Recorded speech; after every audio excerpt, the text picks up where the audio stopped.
बड'लेण्ड मुलुगसोलोंसालिनि टीडीसी द'थि सेमिस्टारनि रिजाल्टआ माब्ला? गुबुन मुलुगसोलोंसालिफोराव मुं थिसननाया सोलिबाय थासेयावबो बड'लेण्ड मुलुगसोलोंसालिया टीडीसीनि रिजाल्टखौ मानो होनो हायाखै? बड'लेण्ड मुलुगसोलोंसालिनि फरायसाफोरा गुबुन मुलुगसोलोंसालियाव सोलोंथाइ लानाय सिमाङा आद्रा थासिगोन नामा? बिटिआरनि नायल' जाल' गंसेल' मुलुगसोलोंसालि बड'लेण्ड इउनिभारसिटियाव गुलाय गुजाय जानाया गोदान बाथ्रा नङा।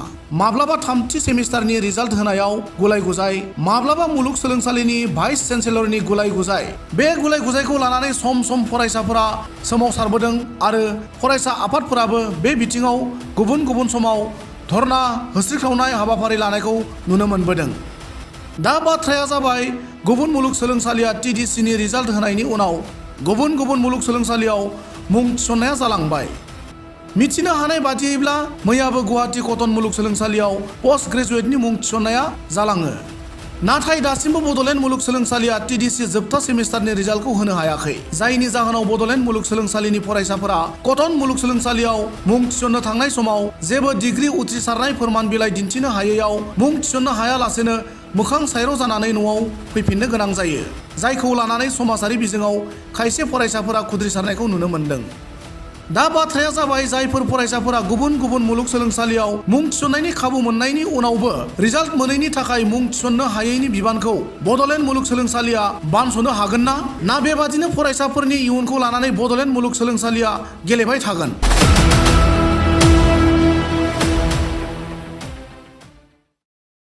गिबियावनो बयनिसिमबो खुलुमबाय, সকলকে नमस्कार।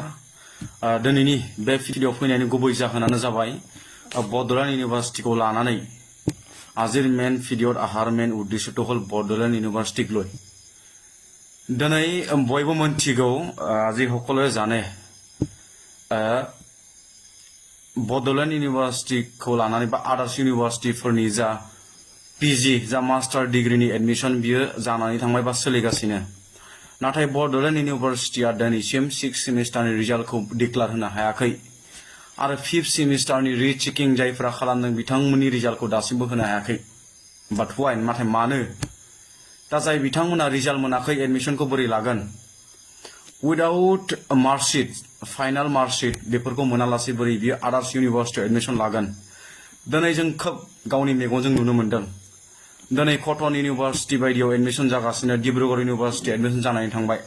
जाय बिथांमोना दिनै कटन इउनिभार्सिटियावहाय एडमिशन खालामनो थांदोंमोन, दा बिथांमोना दिनै 6 सेमिस्टारनि रिजाल्ट गैयैनि थाखाय दिनै एडमिशन लानायनिफ्राय फैफिननो गोनां जादों।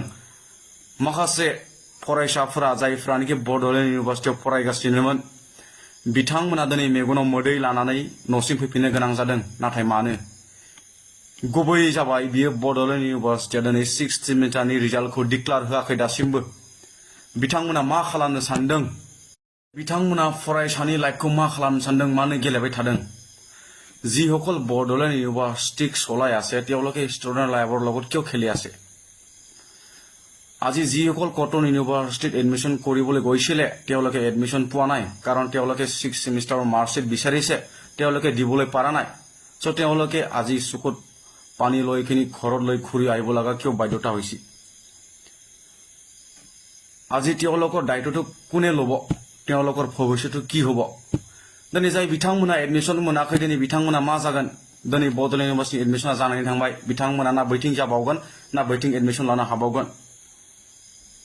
তেওঁলোকৰ জীৱনটো কি হ'ব? दिनै 5th सेमिस्टारनि रिचेकिंनि रिजाल्टखौ दासिमबो होआखै। जाय बिथांमोना दिनै पिजिनि एन्ट्रेन्सआव पास जाबाय बिथांमोना दासिमबो एडमिशन खालामनो हायाखै। होमबा दिनै एडमिशननि उनाव जुदि रिजाल्टखौ मोननानै जुदि बिथांमोननि रिजाल्टआ मोजां जायो, बिथांमोना मा खालामबावगोन? যিসকল কটন ইউনিভাৰ্চিটি এডমিশ্যন নাপালা, যিসকল বড়োলেণ্ড ইউনিভাৰ্চিটি এডমিশ্যন কৰিবলৈ নাপালা, তেওঁলোকৰ লাইফখন কি হ'ব? তেওঁলোকৰ ভৱিষ্যতখন কি হ'ব? দিनै হাজাৰ হাজাৰ फरायसानि लाइफआ दिनै बरबाद जानो थांगासिनो। जाय बिथांमोना बड'लेण्ड इउनिभार्सिटिखौ सालायगासिनो बिथांमोना सानदोंना सानाखै? दिनै बिथांमोना मा खालामबावगोन? बेखौ बड'लेण्ड इउनिभार्सिटिखौ जाय बिथांमोना सालायदों बेखौ साननाया मोजां। যিসকল বড়োলেণ্ড ইউনিভাৰ্চিটিক চলাই আছে তেওঁলোকক সেইখিনি কথাখন ভাবিখিনি কাম কৰাটো তেওঁলোকৰ দায়িত্ব। আজি গুৱাহাটী ইউনিভাৰ্চিটি যদি এক্সাম দি খিনি যদি এক্সাম পাতি খিনি যদি তেওঁলোকে ৰিজাল্টখন জলদি ডিক্লেয়াৰ কৰিবলৈ পাৰে দেন बड'ल ইউনিভাৰ্চিটি কিয় নোৱাৰে दिनै बड'ल इउनिभार्सिटिया मानो थाब रिजाल्ट होनो हाया बिथांमोना सानाखै नामा फरायसानि लाइफखौ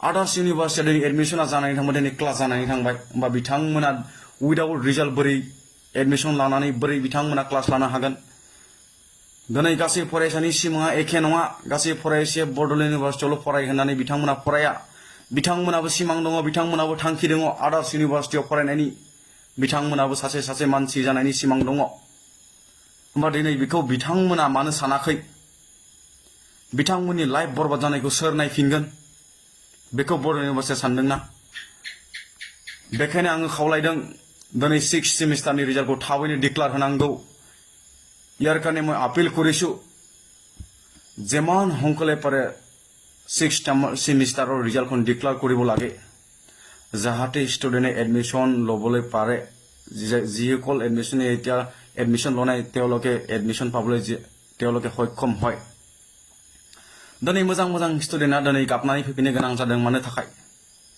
आं जोबनायाव खावलायो मोनफ्रोमबो कलेजनि दिनै इउनिभार्सिटिनि जायफोरा प्रेजेन्ट इउनियन बिथांमोना जाय इउनियनाव दङ दिनै बेफोरबायदि प्रब्लेमखौ दिनै सलुसन नागिरनांगोन मोनफा इनिशिएटिभ लानांगोन जाय इनिशिएटिभफोरजों बेफोर प्रब्लेमा दिनै जोबनानै थाङो नोंथांमोना सिरि थायोब्ला जानाय नङा माखासे समाव दिनै धरना होबोनानै माखासे जेंनाखौ दिनै फोजोबनो हाबोदों बे समाव सिरि थायोब्ला जानाय नङा फरायसानि जेंनाया बारानिफ्राय बारासिन जालांबाय थागोन बांलांनायनिफ्राय बांलांबाय थागोन बेनिखायनो आं गुरै खावलायदों मोनफ्रोमबो फरायसालिनि जाय बिथांमोना इउनियनाव दङ दिनै नोंथांमोना आवाज होनो नांगोन नोंथांमोना सिरि थायोब्ला फरायसानि जेंनाया जोबनाय नङा दिनै हाजार फरायसाया दिनै बेखार जानो थांगासिनो दिनै प्रब्लेमजों जुजिनांगासिनो बिथांमोना हायाखै ओंखायनो नोंथांमोना खौसे जानानै बै जेंनाजों जुजिनो नांगोन अब्लासो फरायसानि